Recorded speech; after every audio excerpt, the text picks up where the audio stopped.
The internet is being censored and I will not be part of it. Does that sound weird? I just don't know how to word this. Like, I'm not gonna sit here and just give up my information. And if you feel like giving your ID is not a big deal, it's not that deep, this video is not for you. But some of us don't like being tracked, don't like our information being sold. I'm sure you've already probably heard a lot of countries like the UK, Australia, and now the US, I don't know, some other places as well, they're passing censorship laws under the guise that it's to protect the children, always. But yeah, if you haven't heard, YouTube is gonna start rolling out ID verification or like facial recognition, like you have to take a video of your face or something for you to be, well, they're saying their AI bot is going to flag people that to them seem like children. And if you're not a child, then just provide your ID. The issue with this is, first, they'll be able to link your identity with anything that you're watching, because right now things are looking pretty grim, and watching something that the government doesn't agree with could get you in trouble. Two, it's very foreseeable that their AI bot is not going to be very accurate, so they might just be flagging everybody. Three, they're going to be keeping your ID in a database, which if it gets hacked, it'll be not good for everybody. Four, I know the government, if they want to spy on you and your online activity, they want to surveil you. Right, that's a word, right? They can, it's not too hard, but I assume, again, I don't know, but I assume there's some sort of process they have to go through to maybe ask permission or tell someone like, oh yeah, I'm gonna be watching someone. I don't know. But now you're gonna be willingly giving up your ID, and I just feel like it does not, something stinks. And it's not just YouTube, it's in Australia, it's Spotify, in the UK, Wikipedia, and they're trying to make browsers have ID verification. So it's going to be rolling out across many websites. As for the argument of people that say they have nothing to hide, I'm going to include a clip of Naomi Brockwell because I feel like she says it best. When did privacy start being about having something to hide? It used to simply be about having the right to decide for ourselves who gets access to our data. Somehow we've become okay with this because the narrative around privacy has also shifted. Those who wish to surveil us keep telling us things like this. If you have nothing to hide, you have nothing to fear. If you have something that you don't want anyone to know, maybe you shouldn't be doing it in the first place. They've managed to convince us that privacy is a criminal act, while transparency is a virtue. But this narrative serves only those who benefit from the collection of our data. And the result is that it seeps so deeply into our subconscious that the knee-jerk reaction to overreaching surveillance for many has become, I have nothing to hide. Many people don't realize that the harvesting of personal information can lead to real-world consequences, and that privacy is about protecting ourselves. The more information about us that we give away, the easier it is for hackers and scammers to target us. This has been a long time coming for me personally because I'm not very fond of the modern relationship we have with the internet or like technology. I don't really like how reliant we are on it. And I'm not gonna stop using Google Maps. I have no sense of direction. But with things that I can, like Spotify, YouTube, and weaning myself off of these big corporations that monopolize the industry that don't even show you that there are other options, like Google is a big one. I do my best to try to use companies that actually care about the user and the user's safety. So anyways, my first step in unplugging myself from the internet, I guess, because the way things are going, the government is trying to censor us and I will not stand for it. My form of rebellion is to not use it how they want me to. They are passing so many things one after the other, and this one may not seem that important, but they're trying to tire us out. They're trying to make us numb to everything and just comply with everything that they're pushing on us. But we don't have to, you know? And existence is resistance. And so I will continue to exist. I will continue to create. I just won't be using YouTube or Spotify. You know, I will find alternatives. I will make my own space and express myself, because I know the pendulum swings. I don't know when it's gonna come back, but for now, I will continue to do my own thing. Don't stop talking about this, you know? Inform your friends, inform people, let them know what's happening, because they want us to stay quiet. They're trying to put us in these little bubbles. The whole point of this is to censor marginalized communities, to censor voices who speak against the government, force feed us propaganda, and not even let us see that there's other stuff happening, you know? So anyways, what I'm gonna be doing is decluttering my phone. I'm trying to make more space because I want to be able to put music in it. I will be putting music in my MP3 players, and I have CDs and cassettes, but I always have my phone on me, so in case I ever forget some of my other music mediums, then I'll be good. So I watched this video a long time ago of where like decluttering their phone, and they used this software called Narrative Select, and apparently it's for like people who edit photos, like, or photographers who take lots of pictures for like weddings and stuff usually, and then there's lots of pictures to go through. So yeah, we'll see if I can figure out how to use this. Get started. Email, first name, password. Okay, where did you hear? YouTube. Continue. Open narrative, edit, open. Choose a folder of images or drop it here. Okay. I'm gonna plug in my phone. I never know which one to choose. Import, maybe? I don't even know if it matters. Oh my god! That is adorable. Wait. Then I can do... Huh? Can I just do here? Wait, so did it even matter?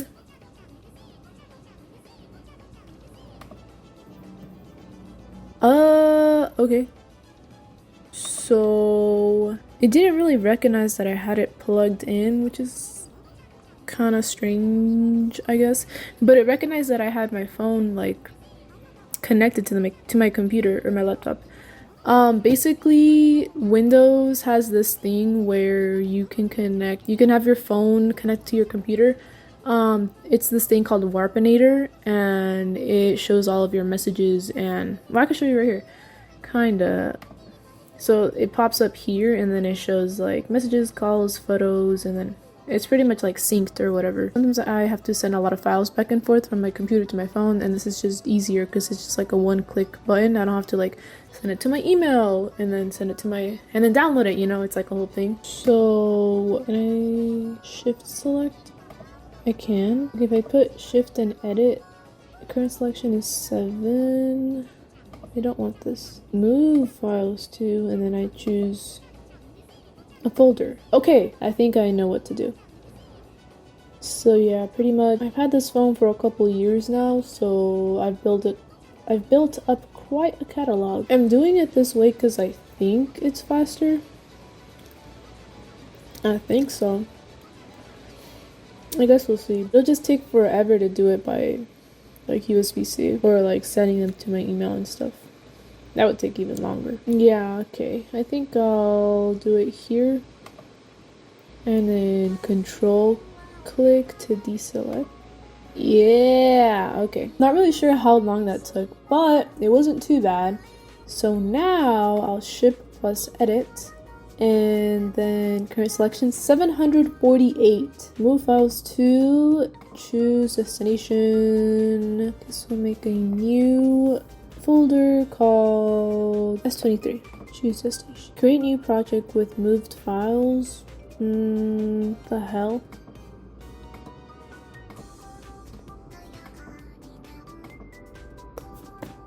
Bruh, the hell? What do I do? What if I just choose one of these?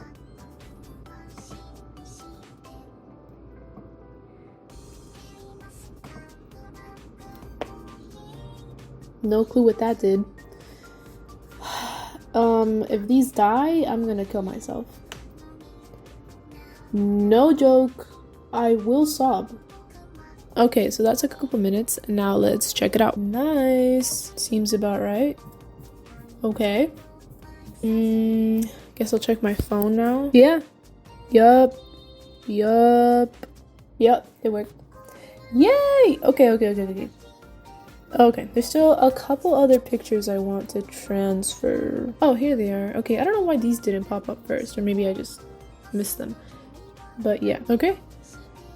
Ship edit, 82, browse, here, choose destination, move images. Okay, it didn't ask me for the like executable Lightroom thing. So I guess you just have to do that once. What I ended up doing, which I don't know, good luck if you're trying to do it the same way I'm doing. I just chose a random like another like a software that has like the .exe file, or like, you know, like when you download something and then you just double click on the icon and then that's how you open it. I don't even know. It's a random software. I guess it kind of tricked it. Yeah, I'd say it's pretty fast, way faster than if I would try to transfer it through a cable, like actual cord. Awesome. Okay, perfect. Then I guess close that. And that's that. I'm gonna check my phone storage. Nice. 68% used. I have a lot more space so that I can add music. Call it a day for this at least. Bye. As for YouTube, here's my best alternative that I could think of, but I don't really know how it's gonna work.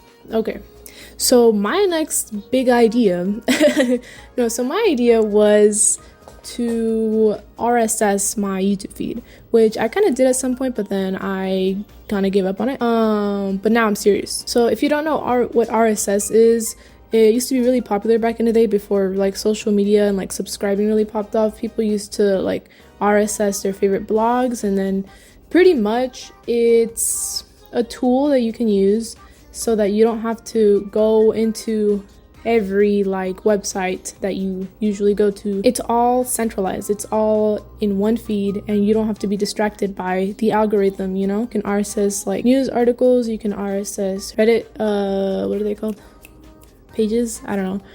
And you can RSS like a YouTuber. I don't even know if I'm using the word right, but there's a lot of different platforms that you can use. I used Thunderbird, which is like an emailing client, which is pretty cool because you get all your email and all your feed in one place, and it's free, and has good categorization. And what I think is cool about this is when you get like a YouTuber posts something, right? You get it in here, and then it doesn't open YouTube. Like here, it's embedded and you play it. So I don't know if it's gonna work. Because are they gonna be like flagging even embedded videos? I don't even know if they can do that. But recently, like a couple hours ago, I think, in the UK, they're flagging VPNs. So that really sucks. So that's why I'm not sure how good it's gonna work. But in Thunderbird, I remember it has its own like video player. It doesn't even like, I mean, I'm sure it's some sort of embed, but it doesn't even look like the YouTube player. It's like a whole different video player. So I don't know if that might be, it might work, I don't know. But yeah, and it just has the description and it's pretty cool, I think. And then you can like put tags on them, you can bookmark them, you can do so many cool things. So this is my workaround. We'll see if it works.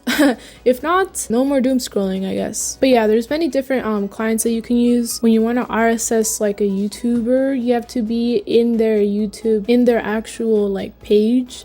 And then there's this, what is this called? Browser extension called Get RSS Feed URL. Pretty much, sometimes you gotta reload the page. Then you click on it, and then boom. And then that's it. And then you copy it, and then you put it as a URL in your RSS app. Spotify has already been in kind of like hot water, I feel, for a bit. At least for musicians, and because they started training their like military like war AI drones or something like that. And they also just have the least, they pay their artists like cents for the streams that they get. So I'm gonna show the way that I'm downloading all of my music. Let me get this running. Okay, so pretty much, oh, right. I'm using this software called soulseek. It's pretty old, I think. You might know about it, you might not. But the way it works, it's, what do they call it? P2P? Somebody uploads like a folder in their computer with like songs, the album that you're looking for, and then you can download it off of here. I'll show you. Okay, so say I want to download this album. Go to album Sun Shower by Taiko Onuki. Okay, so it looks pretty bare bones, but it's not too confusing, I think, if you just press the right buttons. There's like some tutorials out there. You pretty much just boot it up, you make an account, and that's it. that's literally it. Go to options, file sharing, and then the buttons are up here if you want to set your download folder where things are going to download, which I have to do. I just want it to be a music folder, and then there's also if you want to share a folder, which I guess some people require you to have a folder shared if you want to download their stuff, so there's that. There's also other stuff like audiobooks and movies, but I'm not really sure how good that is. It's more so used for music. Oh, and then there's one that I like, which is in the UI tab, you go download folders on double click. I've set different colors for the different like themes, I guess. I don't know if you can tell, but I like blue and pink.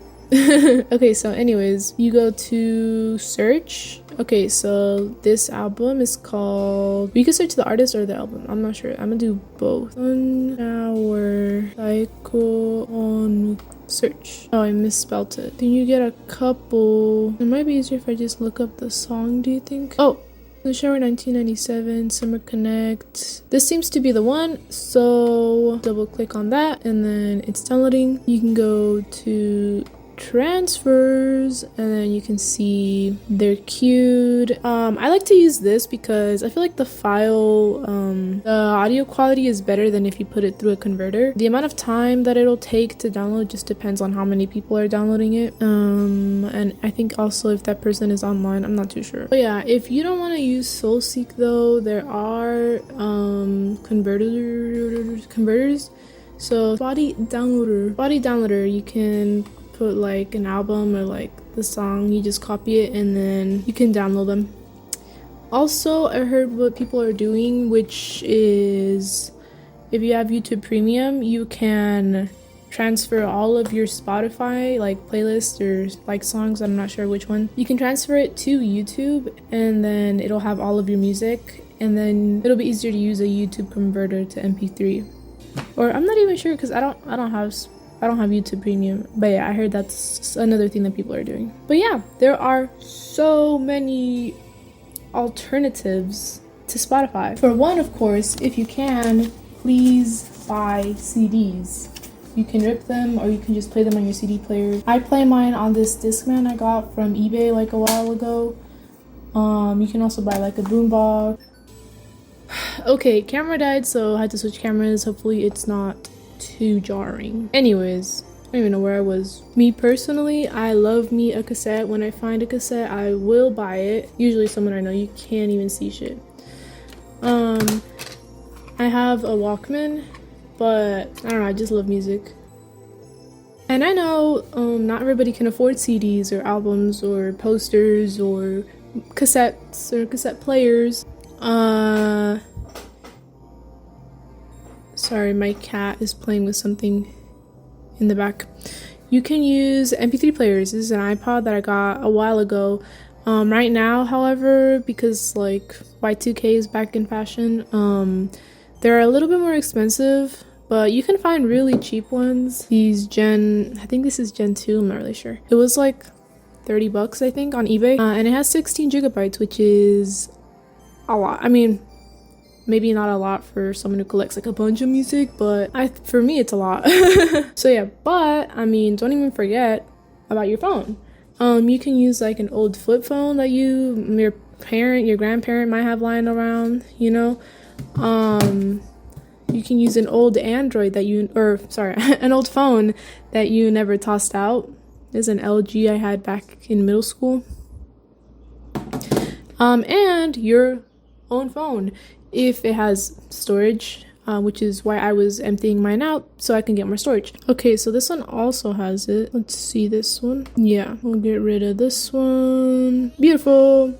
Okay, I can see how this is kind of like a lot of work, but me personally, this is really fun.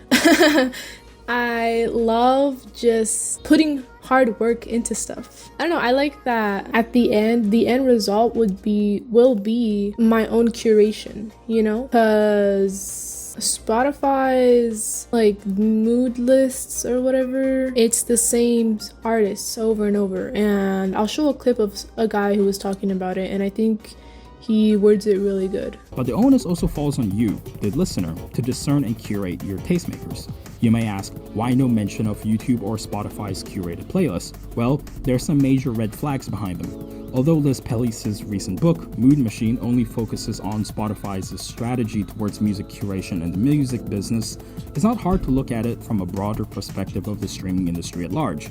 As she writes in her book, the people behind Spotify were never for the artists, and conversely, its curated playlists have never been for the sake of spreading good art, rather to keep retention time up.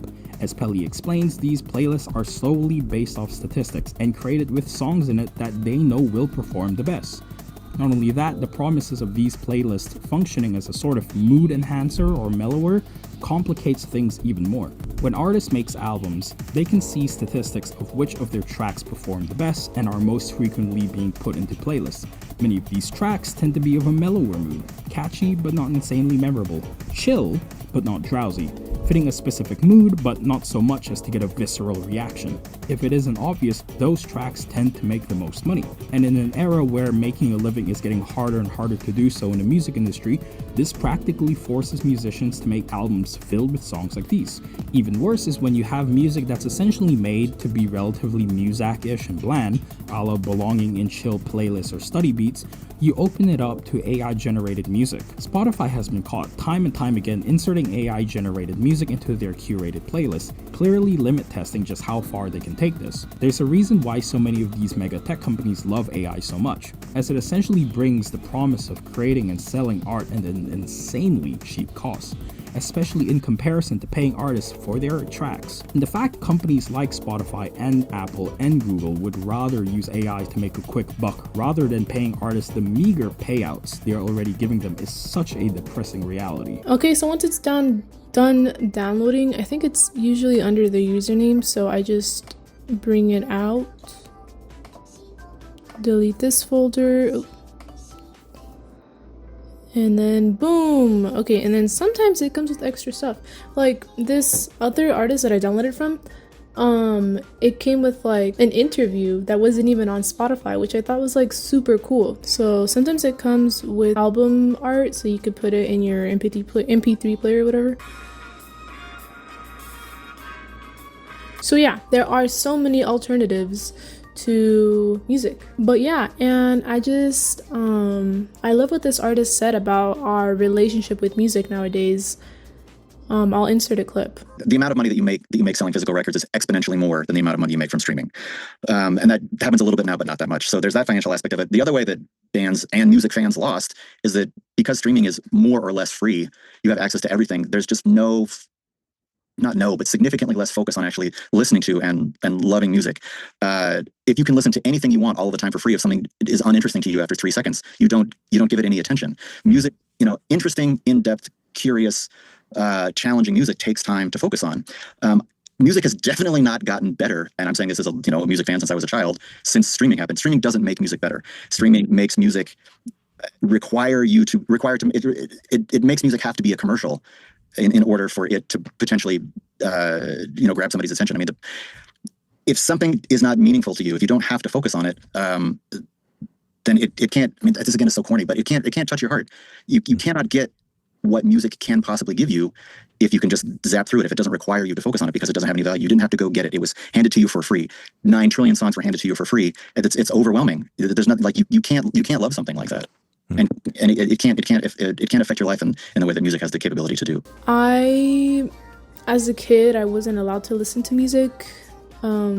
So I never really got to form that type of bond with it until I grew up, and then I just streaming servers were a thing, and then I just listened to it all the time in the background while I'm driving, anytime. And I don't know a single band or artist of my favorite songs. I don't even know the name of my favorite songs, And I just want to appreciate music more, and I think this is gonna help me. I just feel like people have become allergic to friction. People are too used to things coming easy, and it's not a diss. Like, I understand that life is already hard enough as it is, so we constantly are trying to facilitate and make things smoother for us to move along life. But it's gotten to the point where the modern human doesn't even know how their own computer works. The average person my age who grew up with a little bit of how do I say this? I don't know. I got to play outside when I was a kid. Nowadays, kids are not doing that.